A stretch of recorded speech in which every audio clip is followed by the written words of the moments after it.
ತಿಂಗಳಾಗ್ತಾ ಇದ್ದಂಗೆ ಎಲ್ಲದಕ್ಕೂ ಕೂಡ ಹಾಲು, ration, current bill, water bill, ಮನೆ ಬಾಡಿಗೆ, ಇತ್ಯಾದಿ ಇತ್ಯಾದಿ, phone loan, bike loan, car loan, ಮನೆ ಲೋನು, ಈ ಥರ ಎಲ್ಲ ಕೊಟ್ಟು ತಿಂಗಳಾಗ್ತಿದ್ದಂಗೆ ಮತ್ತೊಬ್ಬರ ಹತ್ರ ಕೈ ಚಾಚುವಂಥ ಪರಿಸ್ಥಿತಿ. ದುಡಿತಾ ಇದ್ದೀರಾ, ದುಡ್ಡು ನಿಲ್ತಾ ಇಲ್ಲ. ವ್ಯಾಪಾರ ಆಗ್ತಾ ಇದೆ, ದುಡ್ಡು ಬರ್ತಾ ಇಲ್ಲ.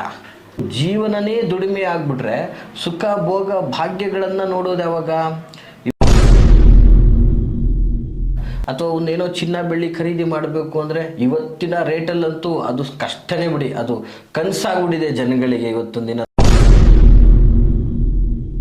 ಕೆಲವೊಂದು ಬಾರಿ ಇಟ್ಟಂಥ ಹಣ ಯಾವುದೋ ಅನಿವಾರ್ಯ ಕಾರಣಗಳಿಂದ ಖರ್ಚಾಗ್ಬಿಟ್ಟಿರುತ್ತೆ.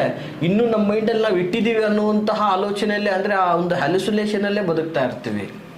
ಇವತ್ತು ಲಕ್ಷ್ಮಿ ಬರಬೇಕು ಮನೆಯೊಳಗೆ, ಆ ಮನೆಯಲ್ಲಿ ಲಕ್ಷ್ಮಿ ಸ್ಥಿರವಾಗಿ ನೆಲೆಸಬೇಕು ಅಂತಂದರೆ ಈ ಮಂತ್ರದ ಪಠಣೆಯಿಂದಾಗಿ ಖಂಡಿತವಾಗಿಯೂ ನೀವು ಲಕ್ಷ್ಮಿಯ ಪ್ರಾಪ್ತಿಯನ್ನು ಹೊಂದಬಹುದು. ಮಂತ್ರ ಸ್ವರೂಪ ಹೀಗಿರ್ತಕ್ಕಂಥದ್ದು: ಓಂ ಹ್ರೀಂ ಶ್ರೀಂ ಕಲಿಕುಂಡ ದಂಡ ಸ್ವಾಮಿನ್ ಆಗಚ್ಚ, ಆತ್ಮ ಮಂತ್ರಾನ್ ಆಕರ್ಷಾಯ ಆಕರ್ಷಾಯ, ಆತ್ಮ ಮಂತ್ರಾನ್ ರಕ್ಷ ರಕ್ಷ, ಪರಂ ಮಂತ್ರಾನ್ ಚಿಂದಿ ಚಿಂದಿ, ಸಹಿಂತ ಕುರು ಕುರು ಸ್ವಾಹ.